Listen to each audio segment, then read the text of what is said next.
But he said, I don't think he could win. I don't think he could win. He's too progressive coming from this state and what he's done in this state to win in any southern state, any red state.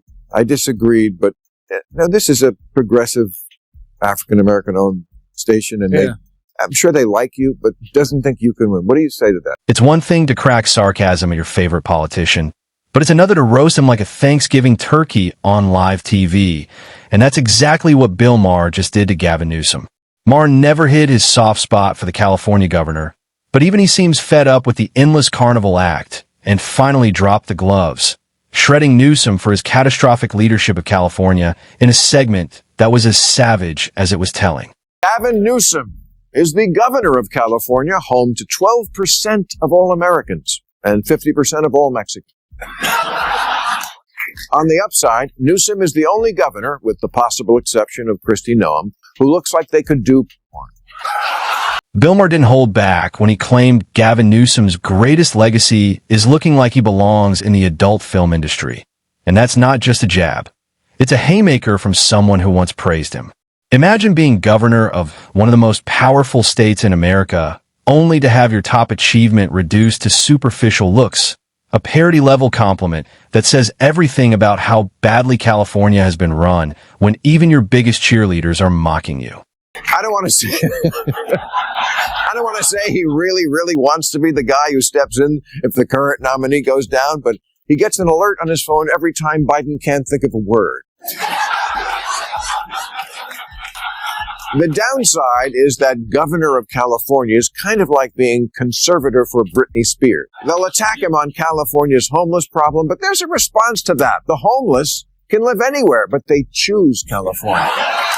The truth is, California has practically rolled out a VIP package for the homeless, making the state a magnet for people seeking lenient laws and endless handouts. Why wouldn't they flood there when the policies make life on the streets not just tolerated, but practically encouraged? But let's be real, this isn't compassion, it's chaos.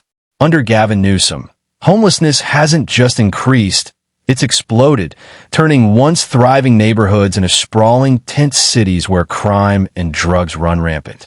Instead of confronting the issue with tough, practical solutions, Newsom has doubled down on policies that worsen the crisis, pouring billions into programs that never fix the root problems.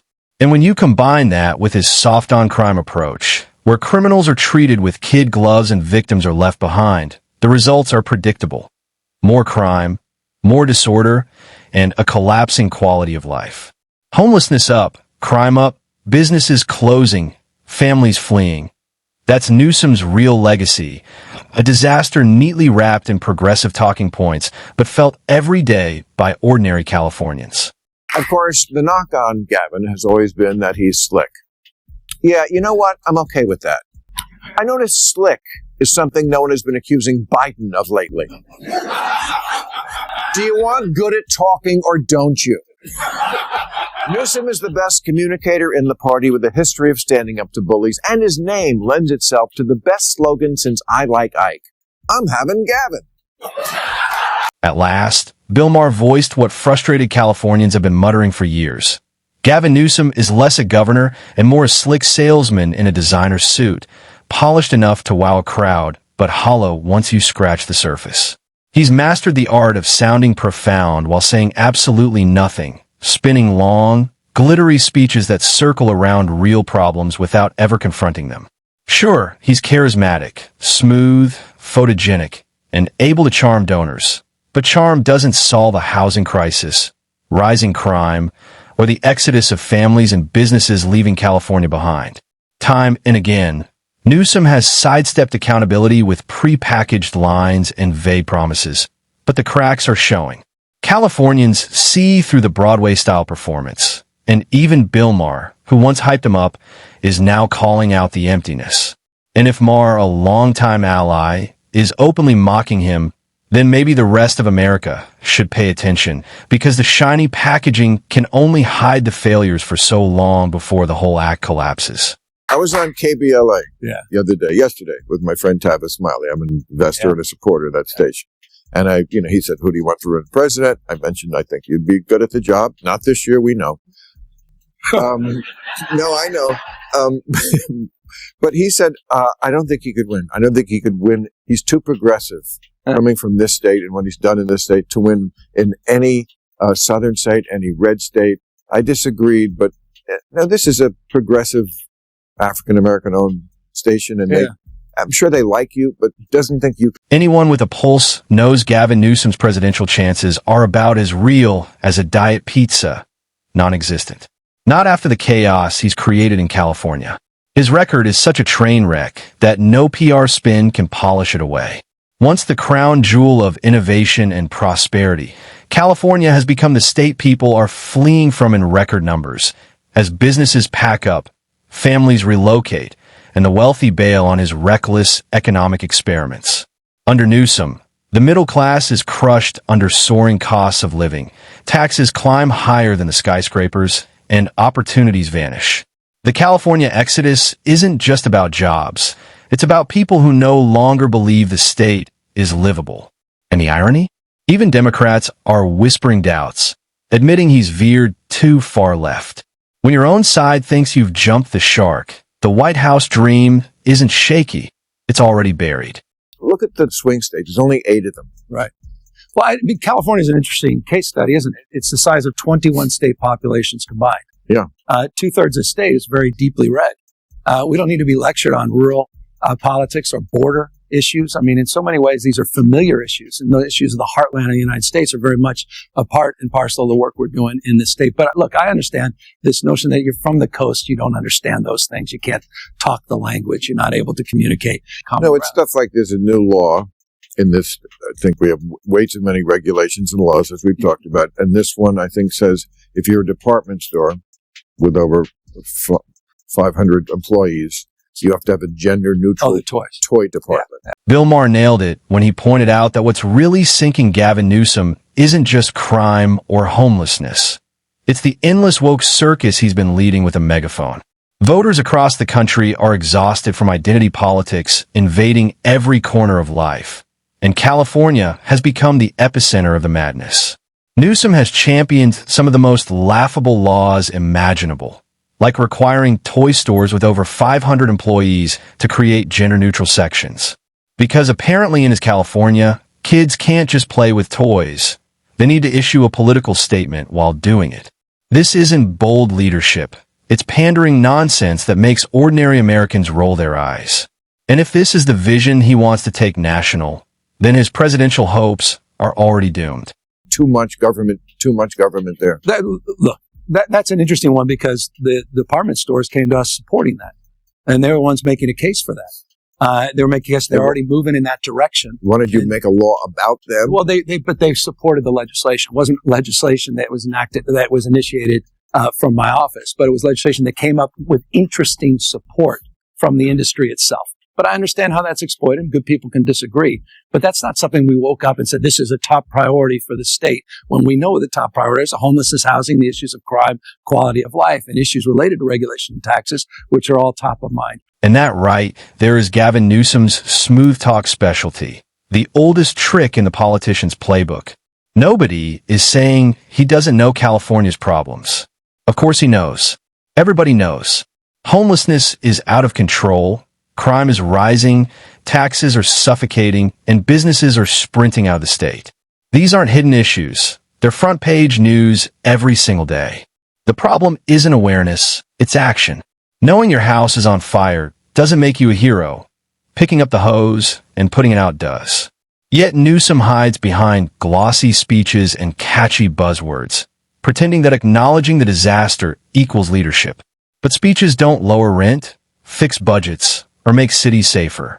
Words don't rebuild trust. Action does. And under Newsom, Californians are still waiting while the smoke only gets thicker. Good job this year making it rain. You're welcome. That was my legislative priority. It was looking bad there for a while, and we still don't have enough water in the Colorado River and all this stuff. Yeah. And then whenever I read, 80% of the water goes to agriculture. Almonds. No one ever asked you about almonds? Oh, I'm going to ask you about almonds. Here's one that sums up California's dysfunction perfectly. Nearly 80% of the state's water is consumed by agriculture, and a massive share of that goes to almonds. Think about it. A state famous for droughts, where residents are scolded to let their lawns die, skip showers, and ration water like it's the end times, is simultaneously funneling billions of gallons into almond orchards. Why? Because almonds are a cash cow, and big agriculture has the political muscle to keep the water flowing like it's an open bar. Meanwhile, everyday Californians are told to do their part, while corporate farms guzzle down the state's most precious resource. The irony is staggering. California is literally burning and thirsting, yet its water isn't saving people. It's just growing nuts. 1,900 gallons to grow a pound of almonds. Come on, man. Take on big almonds. Take on big almonds. I mean, it's not like we don't have the water. No. But you're right about it. It's not that we don't have the water. That said, the last couple of years were tough. I mean, but it's also where the water's falling and we're not capturing. And we're not capturing those extreme years with these atmospheric rivers. Wets are getting a lot wetter, dry's drier, hot's getting a lot hotter. And so we've got to modernize our conveyance system. We've got to modernize our storage, not just above ground, but below ground. And so that's a big part of our focus and frame, including desalinization plants. We have 20 projects just on desal that we're working on today. So we put out a detailed water strategy. When it comes to polished answers, nobody plays the game like Gavin Newsom. He struts into press conferences and interviews like he's reinventing leadership, pitching bold solutions with Hollywood flair and a smile that could sell snow cones in a blizzard. But behind the glittery rhetoric, nothing changes. Homelessness climbs higher, crime spreads wider, businesses continue to flee, and the tax burden only grows heavier. Newsom has perfected political theater, dazzling audiences with slick speeches that disguise the failures piling up under his watch. The reality is his sharpest skill isn't governing, it's spinning. But while spin might earn applause in the moment, it doesn't fix streets, create jobs, or lower costs. Californians aren't living the dream he sells. They're living the nightmare he created. I don't want to live in the Civil War. I agree with that. You know what? But you seem like you purposely want to set up this dichotomy between, this is a blue state and that's a red state. Yeah. And I don't want to live in that country. I like Florida. I'm with you. And by the way, I like Florida as well. I like all these states. I completely agree. I don't want to have a state of mind that's a constant fight or flight. We've gone through so much. We've been polarized and traumatized. There's been a tough 5-6 years across the globe, not just in this country. That said, I'm not going to sit back and watch. You made the point just a moment ago in your monologue. You got folks out there trying to bring us back to a pre-1960s world. America in reverse. Rolling back voting rights, LGBTQ rights, women's rights, not just access to abortion, but contraception. Newsom is as woke as they come. And if America ever hands him the presidency, brace yourself. He'll drag the whole country down, just like he's dragged California over the last 8 years. Look at the record. A state once rich with opportunity, now drowning in homelessness, suffocating under taxes, and watching crime spiral out of control. California should be the model of prosperity with its wealth, resources, and innovation, but instead it's a warning sign flashing bright red. Newsom sells woke slogans while ignoring the real struggles of ordinary people, hiding behind speeches as businesses, families, and hope flee. Strip away the glossy image, and the truth is clear. He's not a problem solver. He's a performer, no different from the illusionists before him like Obama, who sold hope but delivered division. If California is the blueprint, then America should take note. Electing Gavin Newsom means scaling failure nationwide. The Golden State was the warning shot.